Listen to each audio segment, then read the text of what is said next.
Coming up on 2020 on ID. May 6, 2013. And the gritty heartland city of Cleveland is about to witness a miracle. Help me, I'm Amanda Berry. I've been kidnapped and I've been missing for 10 years and I'm here, I'm free now. Amanda Berry, abducted just a day before her 17th birthday. But she'd not escaped alone. 2 other young women found that day. Gina Jesus returns here. She is indeed home. Gina DeJesus, kidnapped at the age of 14, and Michelle Knight, never even known to be missing. The man police arrested who owns the home is... Their abductor, a deranged school bus driver named Ariel Castro. But through the years of their captivity, they held on to one conviction, that their families would never give up on them. 10 years later, that fate brought them home. Welcome to 2020 on ID. I'm John Quinones. It was a story that seemed impossible to comprehend. How Amanda Berry, Gina DeJesus, and Michelle Knight survived being trapped in a nightmare for so many years. Then, in 2015, Amanda and Gina finally told their story in a book and shared their experiences, from capture to imprisonment to the moment they knew freedom was finally in their grasp, with Robin Roberts. And the message they sent was loud and clear. The story in their book begins this way. Now we want the world to know. We survived. We love life. We were stronger than Ariel Castro. You're about to go on an amazing journey of resilience, celebration, and faith. Until tonight, it's been a mystery what really went on in that house for an unimaginable 10 years. But for the first time right here, you're going to hear that incredible story. Amanda Berry and Gina DeJesus share it in their new book, Hope, a memoir of survival in Cleveland. And they prove that out of the darkest depths of humanity, a light still shines. It was pretty cool. Amanda Berry, now 29, is tiny, just over 5 feet tall, but inside, a tower of strength. Tell me what you were like when you were 13. What kind of teenager were you then? I was pretty much a homebody. I stayed home a lot, did my schoolwork. What did you want to be when you grew up? I was into fashion. Like, when I was in school, the shoes had to match the shirt and the shoelaces had to match the outfit, She was raised by her mother and older sister in a working-class neighborhood on the city's west side. The tiny girl had big dreams of being the first in her family to go to college. We was a very close family. It was me, my mom, my sister, and my 2 daughters. We did everything together.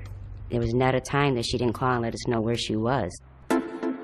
It is April 21st, 2003, the day before her 17th birthday, and Amanda is on her way to work at Burger King. How did that day begin? Well, my mom gave me a kiss and just told me have a good day. And I got up, got ready for work. I almost called off for work that day because the next day was my birthday. What if I would have called off that day? That question would haunt her in years to come. But this day begins like any other, until the moment when an SUV starts to follow her down the street. And he asked, "Do you need a ride home?" And I said yes. The man inside is the father of her friend, Angie Castro, from middle school. So did that make you feel a little relieved? It did, yeah. It's a friend's dad. He's like, "Well, she's at my house. Would you like to go see her?" I said, "Yeah, sure. I haven't seen her in a while." They drove down this quiet street, Seymour Avenue, and pull up in front of a white 2-storied house.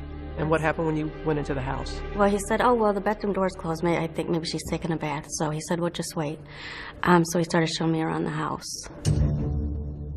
And I never got back out.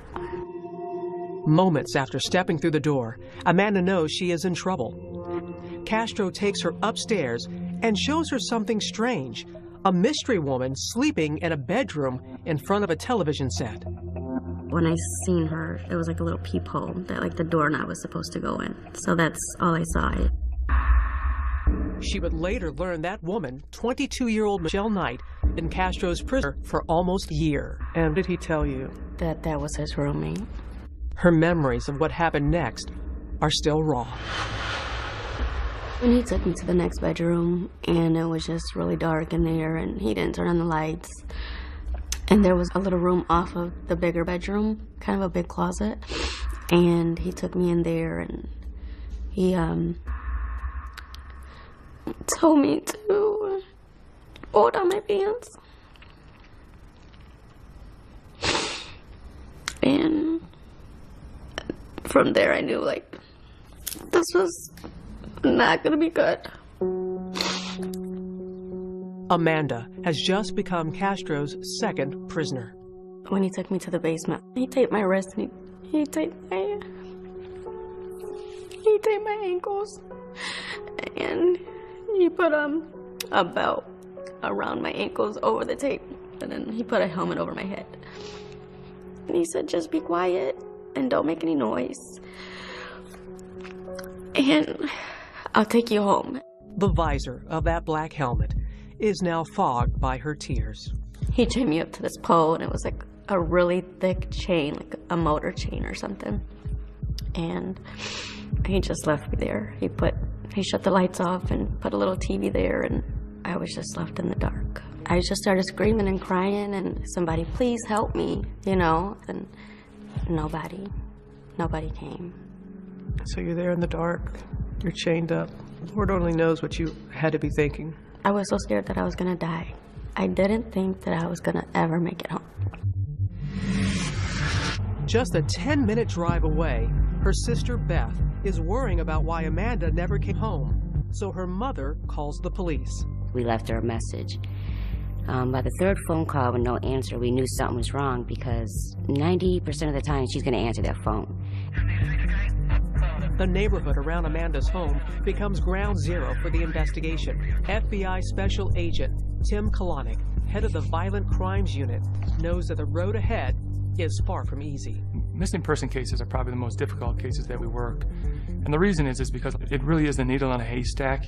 You're looking for that piece of evidence. You know, some unusual person walking down the street, an unusual vehicle. Amanda was last seen leaving work at this Burger King on Lorraine Avenue.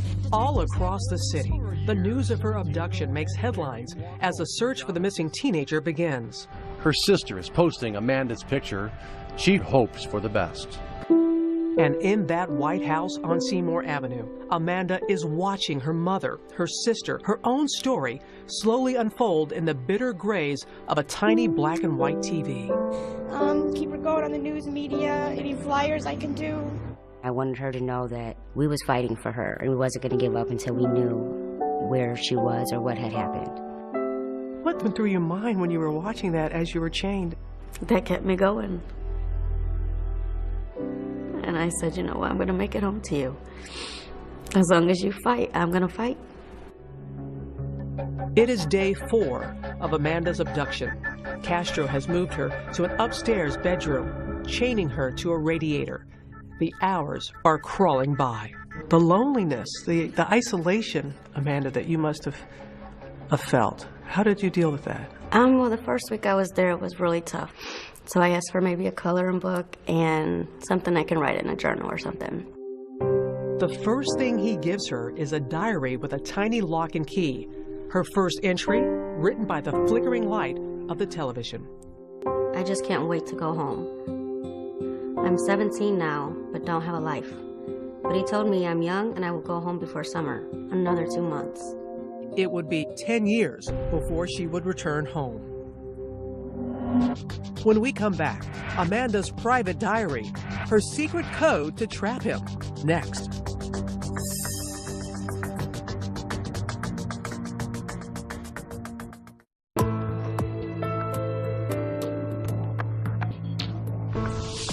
Two years after her escape, Amanda Berry was ready to finally tell what happened in the 10 years she was held captive in a rundown house on Cleveland's west side.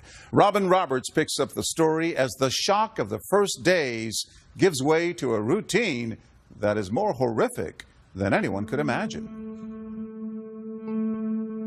This is a scale model of Ariel Castro's house. 1,400 square feet, 4 bedrooms, and 1 bathroom. Amanda was first held captive down in the basement. then moved to the second floor and chained in the main bedroom. Just steps down the hall, Michelle Knight, Castro's first captive, lived in a second tiny bedroom. On the surface, the house didn't draw a second glance, but concealed inside 2207 Seymour Avenue is a bunker of chilling magnitude. There were doors that were put on the windows, completely covering the windows so no light could come in. The bolts that held those doors on the wall were sheared off. There was no way they could get them, and those were even behind plexiglass.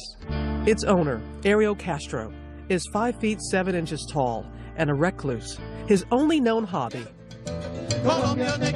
playing weekend gigs at local jazz clubs. On the outside, he appeared very normal. He was a bus driver, and there was an instance where he took the grill out in the front yard, and he invited his neighbors. He might be the last one he would suspect of wrongdoing. But this school bus driver is a man with a past. He has a former wife, 4 children, and a history of brutal violence. She and her children moved out of the house, fleeing Castro's violent rage. He hated women. He beat his wife so badly, he stomped on her head, he broke her teeth, he broke her bones. From the beginning, Amanda could sense the uncontrollable anger within. He was very intimidating. He was very scary. His voice was mean and like deep, and if you ever looked into his eyes, they were like black, like he had no soul. It is April 27th, 2003. 6 days into captivity, and Amanda is still chained to that radiator in the second floor bedroom. My chain is actually a few different chains linked by padlocks. It stretches 5 feet from the radiator to my stomach. 5 feet has become the size of my whole world. Can you describe what it was like to live chained like that? It was really hard going to sleep at night. You know, if you wanted to toss onto your back, you couldn't do that. You would have to take the whole chain and move it to the front of your stomach so that you're not laying on the big lock on your back. Her tiny room, about the size of a closet, is dark and filthy. The mattress was old and nasty. It was just disgusting, and the bucket to use the bathroom, that smelled horrible. Once a day, he feeds her, sometimes junk food, sometimes not at all. He started to give a bag of chips or crackers or something. Her access to the bathroom is strictly limited. He could only take a bath like once a week. You know, my hair would get so tangled, and I would try to brush it out with my hands, and it just got nasty, being so dirty. Ariel Castro is her only lifeline, but everything, even her weekly shower, comes at a price. He tried to act nice, but he's like, well, maybe you need to go take a shower, and I had to take a shower with him. He forced you to take a shower with him? He thought that, well, I gave her that. I deserve this. Well, what do you want to tell people about the sexual abuse that you suffered? It was horrible. After a while, you just get used to it. Like, you numb yourself to it, and you put your mind somewhere else so that you're not there. You know, you're not in that room with him. How often did you think you were not going to survive? Oh, there was plenty of times when I just never knew why is he keeping me here? Is it, one day when he's done with me, he'll kill me and get rid of me. Yet, what Amanda now knows of Castro's brutality strengthens her conviction to survive. I realize I have a mission. This man enjoys hurting women, and I want people to know it. I don't want him to get away with it. I need to outlast him. She keeps a record in code in her diary. Hidden testimony against Ariel Castro. 1X, 3, 4. Each entry, a daily record of rape. You would actually put how many times he was assaulting you? I would always write these numbers at the top of the pages because I felt like, one day maybe authorities will get to read it and he'll be punished for what he did. She's disturbed that Castro calls her his temporary wife. He would try to hold hands with me. It would just make me sick because he would fall asleep, and so I would take my hand away from his hand, and I would scoot to the very edge of the bed, but I couldn't go too far because of the chain. Amanda has been missing for a week when her family receives a late-night call. It is Castro taunting them using Amanda's cell phone. He called and said, or I have Mandy, which nobody called her Mandy, but who knew her. She wants to be with me. We're married. Well, we kind of just sat there like we know she's not married. We knew definitely that it was foul play. Making that call on Amanda's phone was a near miss in the case, leading authorities to within 2 blocks of his house. In 2003, the FBI was just starting to develop technology that could track a cell phone's location. The intelligence and the information we have indicated that Amanda's phone was used in about a 30-40 block area. We spent about a week around the clock in that area, hoping that this phone would be used again. But Castro didn't use that phone again, and their one solid lead vanished into thin air. There were very good tips, very good leads that we had to follow up on, and we did follow up on. But unfortunately, the tip that we need just didn't come in. The weeks are slowly stretching into months when Castro makes Amanda a strange promise. He would always tell me when he got another girl in the house that, you know, I'm just looking for another girl and then I'll take you home. But Amanda knows he's lying to her. She's seen Michelle Knight locked in another room. Though they've never spoken, she knows Michelle is a prisoner too. It was scary because I didn't know if one day we were going to be murdered, when he felt like he was done or he wanted more girls in the house. Like, what was he going to do to us? As the months pass by, Amanda's mother is fighting to hold on to hope. Her daughter's room unchanged since her disappearance. Amanda's Christmas presents still unopened. 4 miles away, in the freezing cold of her room, Amanda fills the empty hours by writing in a diary, hundreds of pages, in notebooks, on napkins, and even on fast food bags. So you get a bag like this, you bring back something home, what would you do with it? We would just go all the way around. There we go. Voila. There's your paper. How many days could you get into this? Oh, that could last a good week if you needed it to.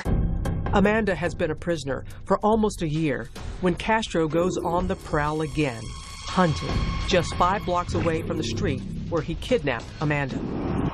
On this day, the young girl who catches his eye is 14. Her name, Gina De Jesus, and she's one of his daughter's closest friends.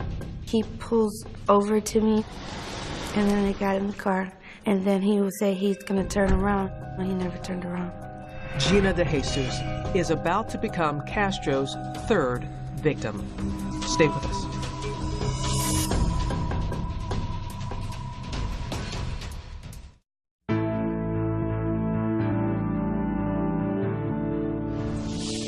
Amanda Berry has been held captive for almost a year. Now, Ariel Castro is hunting for another teenage girl to abduct.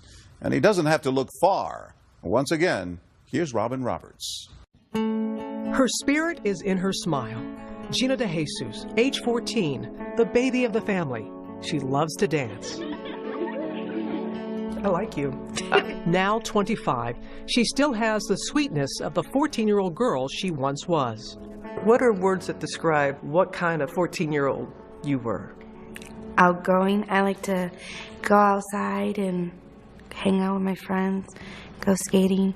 What dreams did you have for yourself? I wanted to become a lawyer. Why? I don't know, I think it was fun to win cases. Gina grew up on the rough side of a hard town, the youngest child of 3. She was a slow learner in special education classes, and from an early age, her mother, Nancy Ruiz, always taught her to be wary of strangers. I told her, like, if somebody came up to you and tell you, you know, can you help me look for my dog? I lost my dog. Don't stop. You continue to walk and you ignore the person. I told her to be aware of her surroundings at all times. But all of Nancy's planning was no match for a predator like Ariel Castro. Tell us about that day you were with his daughter. Yes, Arlene Castro. Did you have any idea what kind of man he was? No. I just knew that was her father and my dad was friends with him. Gina is heading home from school with her friend Arlene and gives her some of her bus money to phone home. We were talking about what we wanted to do because it was Friday. And then I was like, you could come over. And then she asked her mom, and her mom says no. She went the other way, and then I went the other way. Now short on bus fare, Gina starts the long walk home when suddenly that maroon SUV pulls up at the curb. It's Arlene's father. He asks me if you seen my daughter? I said, yeah, she's right around the corner. He was like, can you help me find her? And I said, sure. When they arrive at the house, he invites her in. I was sitting there, and he's like, starts to touch me and stuff. And then I'm like, what are you doing? You can go to jail. And then he just switches up like, well, okay, you're gonna go home now. He said, but you can't go through the same door you came in. He leads Gina down into his basement, then grabs her and begins to chain her. He didn't make it tight enough, so I threw it over and then I tried to run, but he sat on my back. And then I just start kicking him. I kicked him and I bruised him really bad. As Castro overpowers the tiny girl, she starts screaming for help. Nobody could hear me. The radio was too loud. He always had that radio up so the neighbors could hear. He had 2 radios up. He had one in the basement and one in the living room. What were you feeling in those initial moments when you're in that basement for the first time and he leaves you there chained like that? I was, why is this happening? Why can't nobody hear me when I'm screaming? Help was only 2 miles away. If Gina's parents only knew where to start.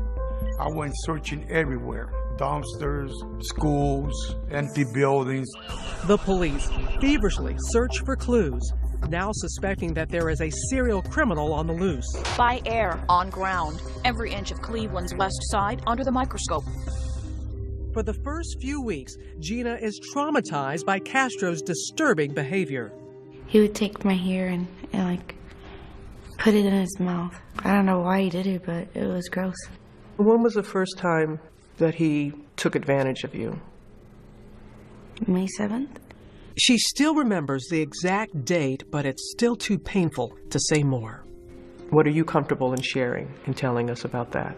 I'm not comfortable. During her first few days in captivity, Gina watches stories about her own kidnapping and begins to suspect that she is not Castro's first victim. I kept watching the news after a while. Renewed hope that Amanda Berry will soon come home. I was like, did you take Amanda? And he was like, no, why would you think that? I was like, because you took me. 1 month later, he admits the truth, allowing the girls to meet for the first time while watching their families on America's Most Wanted. I calling friends after friends. They said they did not see her. So what was your initial feeling that, oh my goodness, there's 2 others, that I'm not the only one in here? He's got 3 of us. There's something wrong with this man. With 3 women now imprisoned in the house, each in separate rooms, Castro seemed to be creating a strange polygamous version of his ideal family. What was the relationship like with you and him? I couldn't stand him, but I couldn't show it all the time. I had to act like I liked him, and we were friends, but I really didn't like him. He deluded himself into thinking that he was leading a normal life with these women. He was providing for them. They had a little family, which is crazy, but that's the way he thought. At first, Gina is Castro's new favorite. He seems to treat me better than the other girls. I have the nicer room. He lets me eat first. I wonder if he's kinder to me because I'm the new girl. And I wonder what happens when I'm not new anymore. As the new girl, Gina learns about Castro's rigid house rules, granting them freedom from their chains only to clean the house. We had to make toothpaste last for 5 months. We had to use a tiny drop of dish soap to wash a full sink of dishes. We had to put the pan in the center on the stove. It couldn't be a little to the left, a little to the right. Castro used this calculated deprivation to drive the girls apart. When you have very little, you can become jealous. Yeah. What were you jealous of? It could be from getting more food, less food, different clothes. I mean, it was just simple things. But when you don't have anything, you're like, well, why don't I have that? I want that. The girls were riding an emotional roller coaster when suddenly Amanda drops a bombshell. She writes about it in her diary. I have a secret. No reason to fight. I think I'm pregnant. When we come back.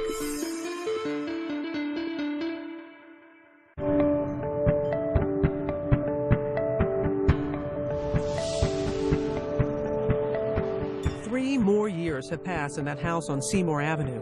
Gina, Amanda, and Michelle locked in a prison of frozen time. Their posters are getting tattered. Their school friends have graduated. Years of isolation have left the girls with nothing but the past. I never finished high school or learned to drive. I hate him for selling me off from the world. What was the biggest part of you that you felt he took from you that you lost? A normal life, living life.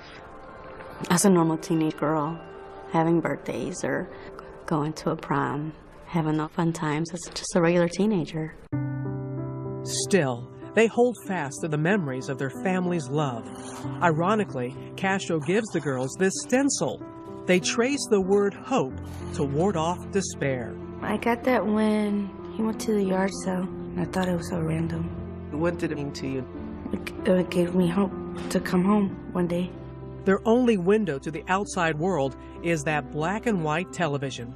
Anybody that you watched on television that helped you get through the times? I watched Oprah a lot, Martha Stewart for recipes, and I watched you.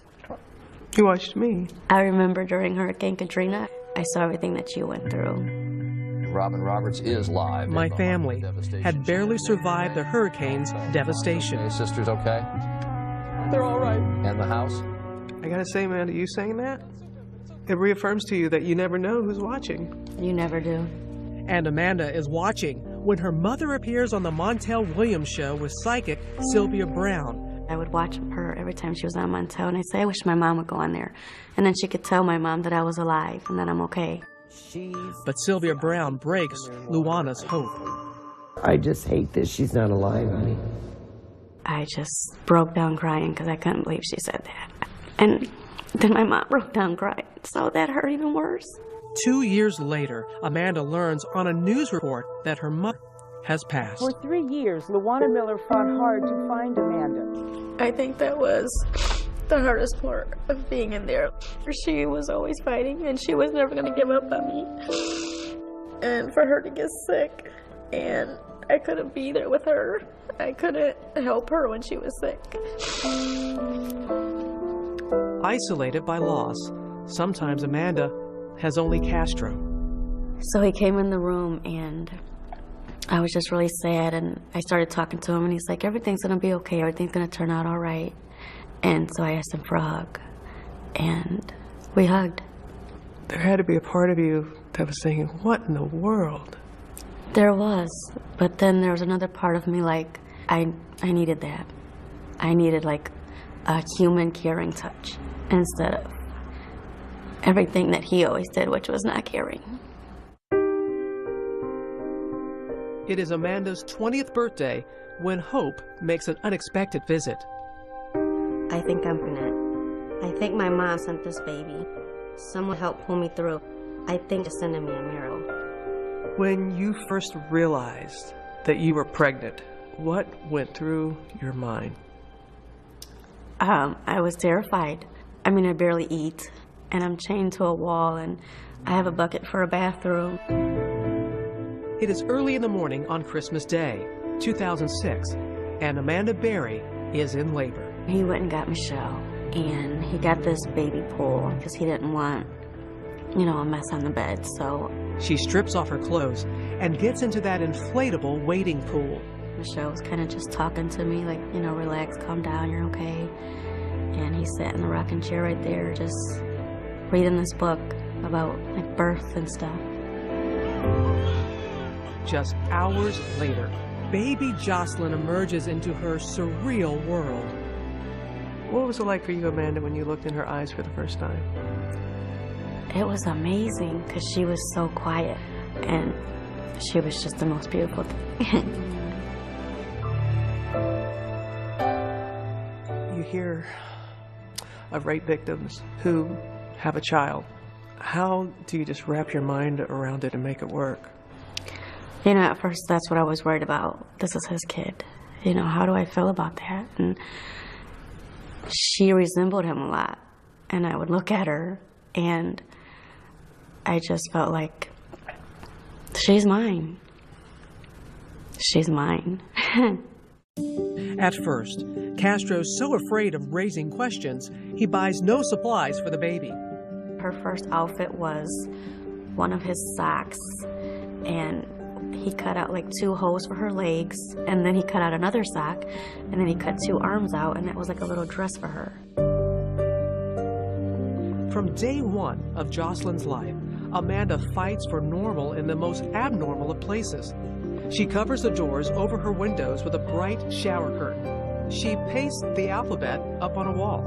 But as Jocelyn grows older, it gets harder to hide the truth. Does she see the chains on you?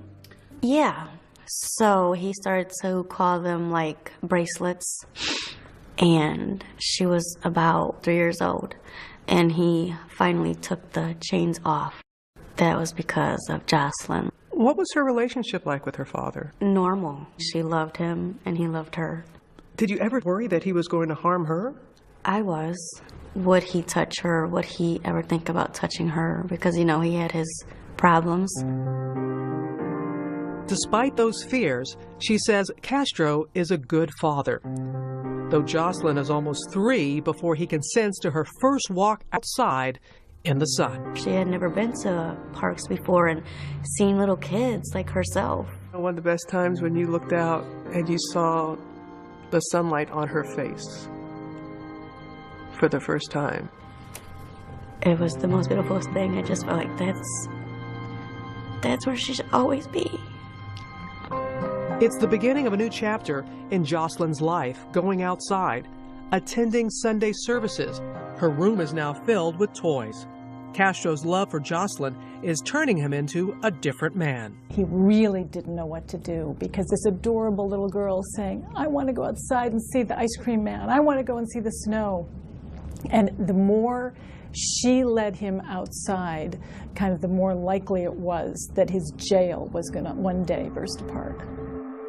It is the summer of 2011. Jocelyn is almost 5 years old when, in a defiant act of hope, Amanda creates an imaginary schoolhouse inside the prison of their tiny room. We would pretend, leave our house, all of this in the same room, of course. So you've been doing all this in the same room?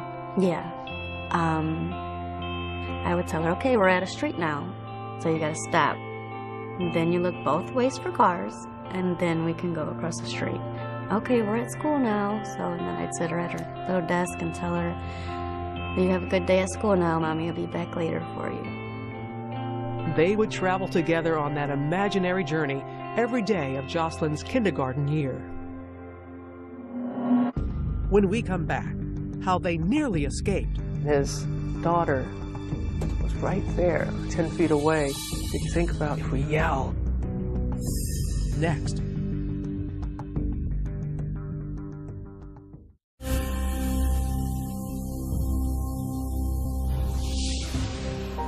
Though the house was a fortress and the girls, for years, locked and chained, the question that many may ask is, why didn't they run?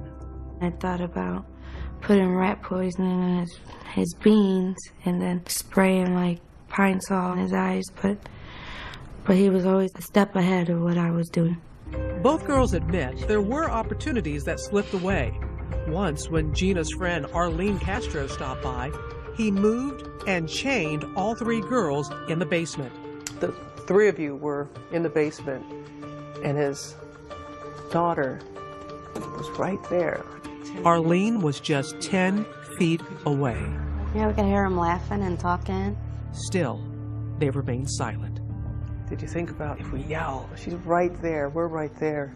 Possibly somebody she could hear you? There was always a chance. What if he killed everybody? The daily abuse was agonizing, but the unknown, even more terrifying. Every day was unpredictable. That was one of the hardest parts, because you never knew how he was going to act. What do you say to those people to make them understand? You never know until you're in that situation, what you're going to do, how you're going to react. They dreamt of escaping. They dreamt of setting the house on fire. But if I get caught, I just can't bear any more pain. And they were frozen in fear. But on May 6, 2013, courage came from the most unexpected of places. On that day, it is little Jocelyn who sparks the great escape. Jocelyn goes downstairs, and then she runs back up, and she says, I don't find Daddy. Daddy's nowhere around. It's like, Mom, Daddy's car is gone. My heart immediately started pounding because I'm like, should I chance it? If I'm going to do it, I need to do it now. Amazingly, she finds her bedroom door unlocked. This is the one time that your room was not locked. Never before in 10 years has that happened. She races downstairs. The front door is open, but beyond it, a second door padlocked shut. Still, Amanda manages to squeeze out an arm. So I'm just like waving my arm and I'm like, somebody please, please help me. I'm Amanda Berry, please. She's too afraid to go back for Gina and Michelle.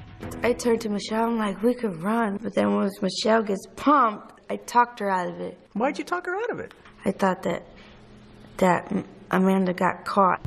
Outside, a neighbor sees Amanda, but is afraid to intervene. After I got to that door and the guy didn't help me, I was like, he's gonna come home and this is just gonna be the end. That's when Charles Ramsey shows up. I see this girl going nuts, trying to get out of her house. I go on the porch and she says, help me get out. I've been in here a long time. He kind of like started like trying to pull on the door, but he couldn't get it open either. And so he like kind of kicks it and he's like, there you go, finish kicking it out and you can get out. With reckless courage, Amanda kicks her way to freedom and emerges, clinging to her terrified daughter. This is a cell phone image of that moment of freedom. And she comes out with the little girl and she says, call 911. My name is Amanda Berry. Help me, I'm Amanda Berry. I've been kidnapped and I've been missing for 10 years and I'm here, I'm free now. Were you still frightened that he may show up at any time? I was terrified. And just because there's people on the street doesn't mean that he wouldn't hurt me. Why, after all this time, do you think he left that door open? I still don't know why he left that day with the door unlocked. I will never know. Within minutes, the police start flooding the street. It was so unreal because the cops just kept coming. My partner immediately asked her, is there anybody else inside? And she said yes, Gina DeJesus and another girl. A neighbor captures the moment when the police storm the house. Inside, Gina and Michelle cower in their room, afraid of Castro's rage. And I'm like, oh, we're next. He's coming for us, so close the door. They yell police, and then Michelle swings the door open and just runs out there and hugs him. She jumped onto me. She's like, you saved us, you saved us. And I'm holding on to her so tight. In tears, Officer Anthony Espada looks up and sees Gina, unrecognizable after losing 30 pounds. I just look at her and I asked her, what's your name? She said, my name is Georgina DeJesus. We found them. We found them. Lost and finally found, the flashing lights blind their eyes accustomed only to darkness. Once I saw that, I'm like, this is it. I think we're free now. Delivered at last from the shadows, their families wait with open arms. Oh my God, she's so skinny, but she was still beautiful. She had the biggest smile that she always had. Was that dream? I needed somebody to wake me up. Thank you, Lord. You brought my baby back home. For Amanda, Gina, and Michelle, the endless nights of terror have finally come to an end. August 1st, 2013, Ariel Castro pleads guilty to 937 counts of kidnapping and rape. His sentence, life plus 1,000 years. But can Gina and Amanda forgive the man who stole their lives away? I think you have to forgive in order to move on with your life. Can you forgive him? I thought about that a lot. And in this situation, I feel like, no, I could never forgive him. I mean, he took my mom from me. I'll never get to see her again. Just weeks into his sentence, Castro hanged himself. I wish he would have not killed himself because I wanted him to suffer like we did. I think he took the easy way out. The house on Seymour Avenue has been demolished, torn down by the state to prevent it from becoming a morbid curiosity. It took less than 1 hour to erase a 10-year-old nightmare. You cried. I think it was like tears of happiness. Everything bad that happened in that house, now it's gone. One hopeful item from those dark years, a thank you note, now seems prophetic. So like one day I was gonna get home and they were gonna read this. Thank you for not giving up on me. And it's because of your help that you're reading this, because that means I'm home. I think this is in part what brought you home. To Amanda Berry, Gina DeJesus, and Michelle Knight, 3 extraordinary women. And what about Michelle Knight, the third woman imprisoned in that house? We don't really keep in touch, but I just wish her the best. For Amanda and Gina, survival has sweetened the taste of freedom. And how's your life now? It's great. I can walk outside when I want. I can take my daughter to school. I can go to my friend's house. I can eat what I want. I'm going to school now. Have you learned how to drive yet? Yes, I have my license. I hope my daughter, she does good in school, and we just have a bright future and see what comes. With the past now behind them, one last note. To the thousands of missing children out there, watching, searching, as Gina and Amanda did, for light in the darkness. And you don't know who's watching you right now when we air this. What do you say to that person who's watching you right now? Amanda looked straight into the camera with this message of hope. Never give up, because you will make it. Your family, your friends will not give up, so you don't give up.